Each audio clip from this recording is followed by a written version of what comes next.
Сол 20-дамба Сельвозачтанын точкасында.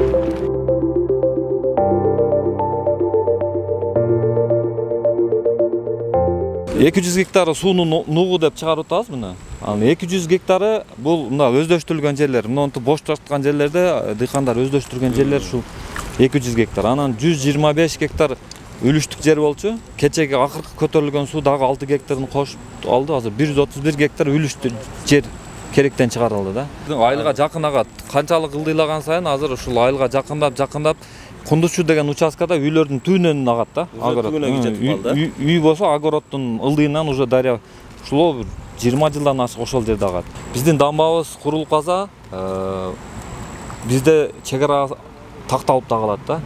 Коңшу Өзбекстан бүтүндөй бардык дамбасын бекемдеп, чегара жолдорун кылып алган да.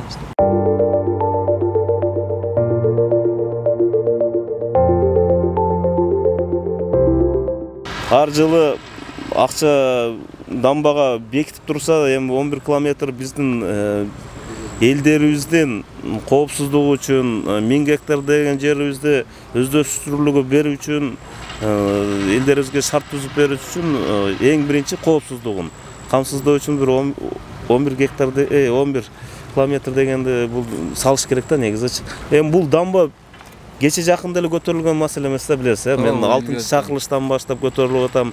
Мага чейинки дагы канча өкмөттөргө бул маселе кабыргасынан коюлган, бирок бүгүнкү күнгө чейин турат да. Эң бир баалуулук биздин жарандардын өмүрү да.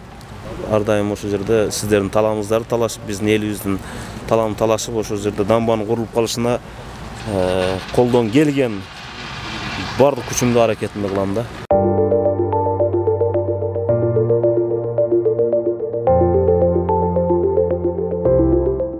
Бул азыр биз турган жер Кара Дарыя айыл аймагынын Чаңырташ айылы. Кара Дарыя жээк бекемдөөчү дамбанын курулуп келип токтоп турган жери. Бул Сельвозачтанын 20 контуру деген жерде турабыз. Бул союз кезинде бар дамба болчу, бирок эскилиги жетип талкаланып, бүгүнкү күндө мына азыр жээк бекемдөөчү дамба жоктугунан Кара Дарыя дарыясында суунун көлөмү көтөрүлгөндө, ушул биздин Кара Дарыя айылынын айыл чарба багытындагы жерлерге суу каптап кетет. Ошо менен бирге биздин дыйкандарыбыздын жана жарандардын үлүштүк жерлерин суу каптап, бул жараксыз абалга алып келет да. Быйылкы жылкы суу көлөмү 400 кубтан ашык мына Кемпербат суу сактагычынан суу ташталгандан кийин биздин ушул талааларыбызды каптады. Азыр бүгүнкү учурда 2022 жылкы суу ташкындоодон Кара Дарыя айыл аймагында 300 гектардан ашык бул айыл чарба жерлери кетти. Анын 131 гектары бул үлүштүк жерлер, анан 200 гектардай бул жергиликтүү калктын өздөштүргөн бош жаткан жерлери болчу да.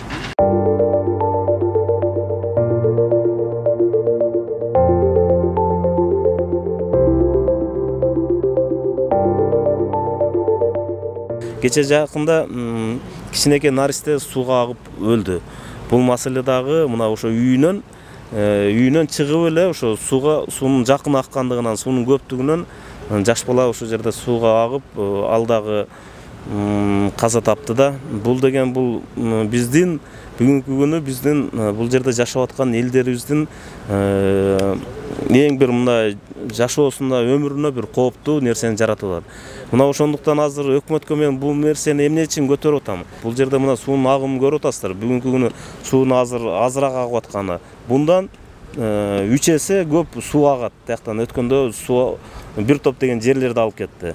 Эгерде муну жылына бир 1 километр, 2 километрден эгер дамбаны кура турган болсок, мына суунун нугун бурушубуз керек болуп атат. Бул суунун нугу айыл жака кирип, ошол эле биздин бул жердеги дыйкандардын бир топ жерлерин алып кетип атат.